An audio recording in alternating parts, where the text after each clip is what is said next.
ఎక్కువగా దుఃఖము, అతి తక్కువగా సంతోషము ఉన్న వాళ్ళ జీవితంలో వాళ్ళ మనసుని ఎలా సిద్ధం చేసుకోవాలనేది మనం ప్రయత్నించినట్లయితే, ఎక్కువగా సంతోషం గురించి ఆలోచిస్తూ ఉండాలి. సంతోషం గురించే ప్రయత్నం చేస్తూ ఉండాలి.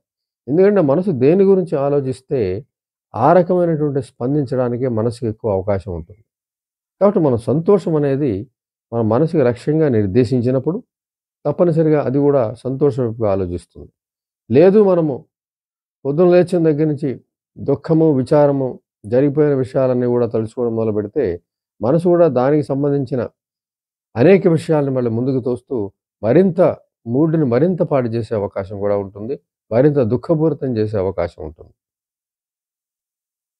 మొదటి ముగ్గురు వ్యక్తుల సంగతి పక్కన పెడితే, నాలుగో రకమైన వ్యక్తికి ఎక్కువ దుఃఖము, తక్కువ సుఖం ఉన్న వ్యక్తిని గురించి మనం ఆలోచించినట్లయితే, ఈ దుఃఖమంతా గూడా ఎక్కువగా మానసికంగానే ఉంటుందని మనం ఆలోచించాలి. అంటే వస్తు సంబంధమైంది, ఆర్థిక సంబంధమైంది వీటన్నిటికన్నా కూడా ఎక్కువగా 90% దుఃఖంతో నడుస్తున్నటువంటి వ్యక్తి యొక్క మనస్తత్వ రీత్యా మానసిక సమస్యలతో నిండి ఉంటుంది. మనసు విచారగ్రస్తమై ఉంటుంది. మనసు అనేక ఫెయిల్యూర్స్‌తో ఉంటూ ఉంటుంది. వీటన్నిటి కారణంగా సంతోషాన్ని అతి తక్కువగా పొందడం జరుగుతూ ఉంటుంది. పొద్దున లేవంగానే విచారం గుర్తు రావడంతో మొదలై రాత్రి పడుకోబోయేటప్పుడు విచారంతో ఆలోచిస్తూనే పడుకోవడం జరుగుతుంది.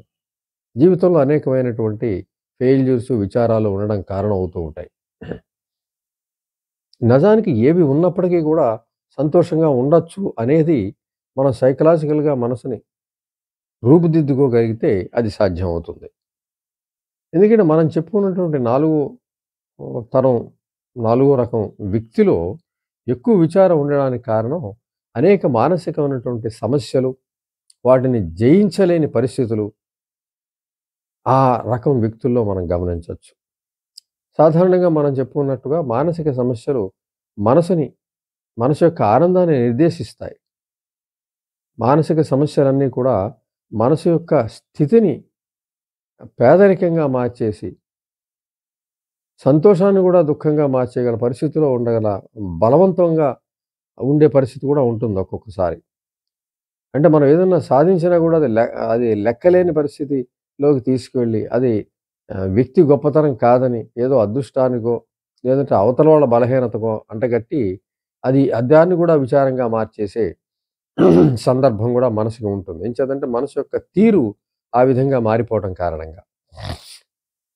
అయితే ఈ మానసిక సమస్యల కారణంగా 90% మనసు దుఃఖం వైపు ఆలోచిస్తున్న విషయాన్ని మనం గ్రహించి తీరాలి. ఈ మానసిక సమస్యల్ని మనం వదులుచుకోగలిగితే 100% గూడా మనం సంతోషంగా ఉండొచ్చు. మొదటి వ్యక్తి కన్నా గూడా మనం సంతోషంగా జీవితాన్ని ఆనందంగా గడపొచ్చు. ఇటువంటి మానసిక సమస్యలు మనిషిని దుఃఖం వైపుగా నడిపిస్తాయి, విచారగ్రస్తం చేస్తాయి అన్నట్లయితే, బాల్యంలో దీనికి సమాధానం మనం వెతకాల్సి ఉంటుంది.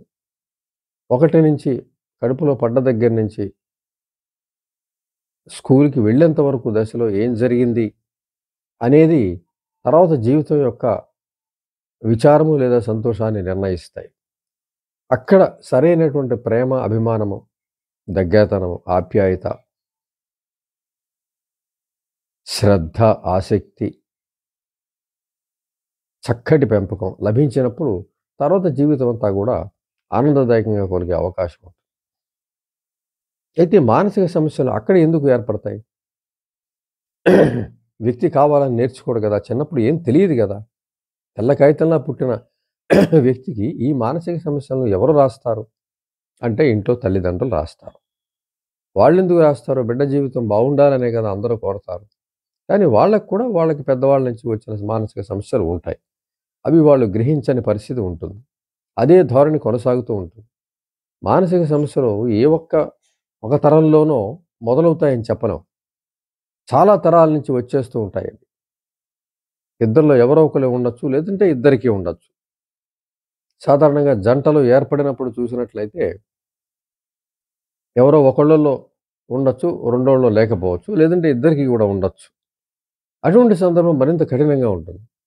వాళ్ళ పెంపకంలో ఉపయోగించే మాటలు గాని, ప్రవర్తన గాని, అందరూ కూడా దగ్గరతనాన్ని, అందరూ కూడా స్నేహభావాన్ని, అందరూ కూడా ఆ ప్రేమని వ్యక్తపరచలేరు. ప్రేమ మనసులో ఉన్నప్పటికీ కూడా వ్యక్తపరచలేరు. ఆ వ్యక్తపరచని కారణంగా యువతల వ్యక్తి అయోమయంలో ఉండే అవకాశం ఉంటుంది ఈ పిల్లవాడు. ఆ పసితనంలో దగ్గరతనం కావాలి. పంచేంద్రియాల ద్వారా హృదయం ప్రేమతో నిండాలి. ఎప్పుడైతే హృదయం ప్రేమతో, ఆప్యాయతతో, దగ్గరతనంతో వీటితో నిండిందో, అప్పుడు ఆ వ్యక్తి విషయ జ్ఞానం మీదకెడతాడు. మిగిలిన విషయాల మీదకి వెడతాడు. మనసు సంతోషంతో ఉవ్విళ్ళూరుతూ ఉంటుంది. అందరినీ తనవాళ్ళుగా భావిస్తాడు. ఎప్పుడైతే ముందు మొదటి వ్యక్తులుగా తల్లిదండ్రులు తనవాళ్ళుగా భావించి నిత్యం దగ్గర చేసుకున్నట్లయితే ప్రపంచాన్ని తనదిగా భావించే అవకాశం ఉంటుంది. తల్లిదండ్రులు అవి వ్యక్తపరచలేని వాళ్ళ ఇంట్లో అంతకుముందు నుంచి వారసత్వం వచ్చి మామూలుగా పెంచడమే ఒక కర్తవ్యంగా తిండి, బట్ట, ఆ రక్షణ, జబ్బొచ్చినప్పుడు చూపించడం, మందులు వాడించడం ఈ రకమైన చేసుకుంటూ వెడితే పిల్లవాడిని దూరంగా పెంచినట్లయితే ఆ పిల్లవాడిలో ఒంటరితనము ఏర్పడడం, మానసిక సమస్యలకి ఆరంభం అవుతుంది. తర్వాత అనేక కారణాల వల్ల పుట్టిన దశలో పుట్టిన ఆ డేట్స్‌లో ఆ పరిస్థితుల్లో ప్రేమ కూడా ఆధారపడి ఉండడం ఒకటి ఆలోచించి తీరాలి. సరైన సమయంలో, చక్కటి సమయంలో పుట్టిన వాడికి ఎక్కువ ప్రేమ దక్కితే ఒక ఒక సందర్భంలో తక్కువ ప్రేమ ఇచ్చే అవకాశం గూడా ఉంటుంది. ఒక కోరరాని సమయంలో పుట్టిన బిడ్డడికి కోరి కోరి ఎదురు చూసి పుట్టిన పిల్లవాడికి ప్రేమలో చాలా తేడా ఉంటుంది. ఇచ్చిన ప్రాముఖ్యతలో చాలా తేడా ఉంటుంది. ఇవన్నీ కూడా బిడ్డ మీద తప్పనిసరిగా ప్రభావాన్ని చూపిస్తాయి. చూపించి వీటన్నిటికి ఇవన్నీ కూడా మానసిక సమస్యలకు కారణమవుతాయి. అక్కడే మానసిక సమస్యలు మొదలవుతాయి. ఆ పిల్లవాడికి కూడా తెలియదు. తను మానసిక సమస్యలతో పెరుగుతున్నట్టు. అది గుర్తించొచ్చు. ఎక్కువగా తల్లిదండ్రుల మీద ఆధారపడే స్వభావం, వాళ్ళని విడిచి ఉండలేని స్వభావం, కొత్త వాళ్ళెవరిని దగ్గరికి రానిని స్వభావం, ఇవన్నీ కూడా మానసిక సమస్యలకు ఆరంభం. తర్వాత ఈ మానసిక సమస్యలు పెరుగుతూ పోతాయి. మొదట ఆరంభంగా అవి కనిపిస్తూ ఉంటాయి. ఎవరిని చూసినా ఎవరు పిలిచినా వెళ్ళలేకపోవడం, ఎప్పుడు తల్లిదండ్రుల చుట్లే తిరగడం, వాళ్ళే ప్రపంచంగా ఉండడం. అదేదో ప్రేమ అనుకుంటారు, అదేదో తల్లిదండ్రులు విడిచి ఉండలేరంటారు. ఇదంతా కాదు. కొత్త వాళ్ళని చూస్తే భయపడడం అనేది అక్కడి నుంచే ప్రారంభమవుతుంది. ఎవరి దగ్గరికి వెళ్ళలేని పరిస్థితి, ప్రపంచాన్ని అంగీకరించలేని పరిస్థితి అక్కడి నుంచే ప్రారంభమవుతుంది. ఈ విధంగా బాల్యంలోనే మానసిక సమస్యలు ఏర్పడడం ద్వారా అవి తర్వాత పెరుగుతూ పెరుగుతూ పెద్దవై మనిషిని అనేక సమస్యల సుడిగుండంలో పడేస్తాయి. వాటి గురించే ఆలోచింపజేస్తాయి. స్వీయ చేతనకి, అభద్రతకి, సిగ్గుకి, బిడియానికి, ఆత్మన్యూనతకి, అసమర్థతకి, తెలుగు తక్కువతనానికి ఎన్నిటికో కారణమైపోతూ ఉంటాయి ఆ చిన్నప్పుడు బాల్యం. తర్వాత అవి పెరిగిపోతూ ఉంటాయి. పెరిగి పెద్దయిపోతూ ఉంటాయి. ఆ సమస్యల నుంచి ఈ ఆలోచించడం ద్వారా మనసు 90% విచారగ్రస్తంలో ఉంటుంది. కేవలం 10% మాత్రమే అంతకన్నా తక్కువ గూడా ఆనందించే పరిస్థితి ఉంటుంది దానికి. అసలు ఆనందమే లేకుండా జీవితం గడుస్తున్న జీవితాలు గూడా మనకున్నాయి. అన్నీ జరుగుతూ ఉంటాయి. చదువులుంటాయి, ఉద్యోగాలుంటాయి, పెళ్ళిళ్ళుంటాయి, పిల్లలుంటాయి, అన్నీ ఉంటాయి. అయినా గూడా మనసు విచారగ్రస్తమై కొనసాగుతూ ఉంటుంది. ప్రతి దాంట్లోనూ విచారమే ఉంటుంది. ప్రతి దాంట్లోనూ బాధే ఉంటుంది. ఆనందించే పరిస్థితి ఉండదు. మరి దీని నుంచి బయటపడే విషయాన్ని ఆలోచించినట్లయితే, ఒకటి మనకున్నటువంటి మనస్తత్వాన్ని మనమేమి ప్రయత్నించి తెచ్చుకున్నది కాదు. మనం పెద్దయిన తర్వాత పెరిగి పలానా డిగ్రీ చేయాలనుకుని, పలానా ఉద్యోగం చేస్తే బావుంటుందని, నేను ఫలానా అవుతానని అడుగుతూ ఉంటారు. What you are going to be అని అడిగితే, I want to be a doctor ఇలా చెప్తూ ఉంటారు. కానీ మనమేం అలా చెప్పం. నేను సిగ్గుపడేవాడిగా ఉండాలనుకుంటున్నాను. నేను అసమర్థుడిగా మారాలనుకుంటున్నాను. ఇవేం చెప్పం. ఇవన్నీ కూడా బాల్యంలో ప్రమేయం లేకుండానే బాల్యంలో వ్యక్తిత్వంలో చేర్చబడతాయి కాబట్టి, మనం పెరిగిన తర్వాత 10 లక్షణాలు మన వ్యక్తిత్వ లక్షణాలు రాసుకుంటే, అవన్నీ కూడా మనం నేర్పబడే ఉంటాం. మనమేవి ఎంచుకుని నేర్చుకున్నవి అయ్యి ఉండవు. కాబట్టి వాటిని మార్చుకునే పరిస్థితి కూడా మన దగ్గర ఉంటుంది. అంత తేలిగ్గా.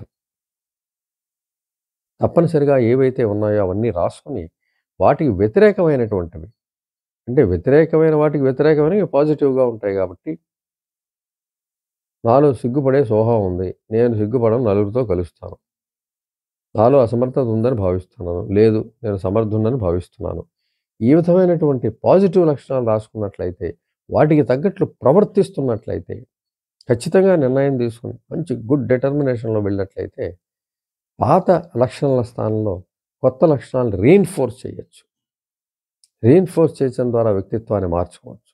ఎప్పుడైతే వ్యక్తిత్వం మారిందో ఆలోచన విధానం మారుతుంది. ఎప్పుడైతే ఆలోచన విధానం మారిందో సంతోషం జీవితంలోకి ప్రవేశిస్తుంది. 10% ఉన్న సంతోషం 90% ప్రవేశిస్తుంది. 100% ప్రవేశిస్తుంది. దానికి తోడు మనకి ఇతరులుగా ఏమన్నా సమర్థత ఉన్నట్లయితే వాటిని మనం ఇంప్రూవ్ చేసుకోవచ్చు. దానికి సంబంధించిన వ్యక్తుల్ని కలవచ్చు. దానికి సంబంధించిన సాహిత్యాన్ని మనం సేకరించొచ్చు. వాటితో పాటు ఇంకా ఏమన్నా కొత్త సమర్థతల్ని మనం నేర్చుకోవడానికి ప్రయత్నం చేయొచ్చు. బ్రెయిన్‌కి నేర్పుతున్న కొద్దీ అది నేర్చుకోవడానికి ఎక్కువ ఆహ్, ఇష్టం చూపుతూ ఉంటుంది. దాన్ని పట్టించుకొని మనం ఉద్ధరించుకుంటూ వెళ్ళే కొద్దీ అది కూడా నన్నింకా ఉద్ధరించనే పరిస్థితిలోనే ఉంటుంది. ఆ విధంగా మనం వ్యక్తిత్వపరంగా ఎదిగినప్పుడు ఆధారపడ్డం అనే స్వభావం పోతుంది. మనం తక్కువనే భావన పోతుంది. దేనికి సంతోషపడాలో తెలుస్తుంది. ముఖ్యంగా మనల్ని మార్చుకున్నందుకు ముఖ్యంగా చాలా సంతోషపడే పరిస్థితి వస్తుంది. అంతకు ముందు వరకు మనం ఒక పేదరికమైనటువంటి వ్యక్తిత్వంలో ఉన్న వ్యక్తులం మంచి ధనవంతమైనటువంటి వ్యక్తిత్వంలోకి వస్తాం కాబట్టి ముందు దానికి సంతోషపడాలి. ఇవన్నీ చేస్తున్న క్రమంలో మనకి ఆత్మవిశ్వాసం ఏర్పడుతుంది. ఆత్మ బలం ఏర్పడుతుంది.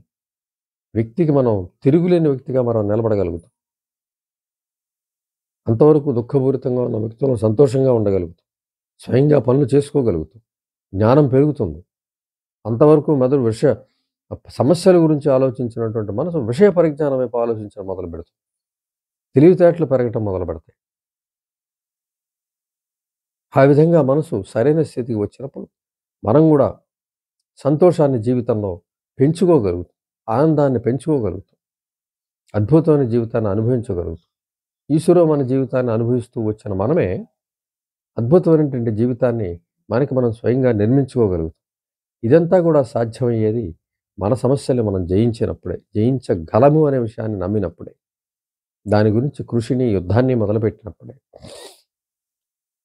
అంచేత సంతోషం తక్కువగా ఉంది అని అనుకున్నప్పుడు తప్పనిసరిగా ఒక్కసారి జీవిత బాల్యంలోకి వెళ్ళి అప్పటి వాతావరణాన్ని ఒకసారి గుర్తు చేసుకుని, దానికి సంబంధించిన వ్యక్తిత్వ లక్షణాలన్నింటినీ ఒకసారి రాసుకుని, వాటికి వ్యతిరేకమైనటువంటి అంటే పాజిటివ్ లక్షణాలు రాసుకుని, వాటి మీద మనం రీఇన్ఫోర్స్ చేస్తూ కొత్త జీవితాన్ని మనం ప్రారంభించి, కొత్త ఆలోచన విధానంతో ముందుకెళ్ళినట్లయితే తప్పనిసరిగా అంతవరకు లేని సంతోషం మన జీవితంలో ప్రవేశిస్తుంది. చక్కగా ఆనందంగా 100కి 100% సంతోషంగా, బలంగా ఉండొచ్చు.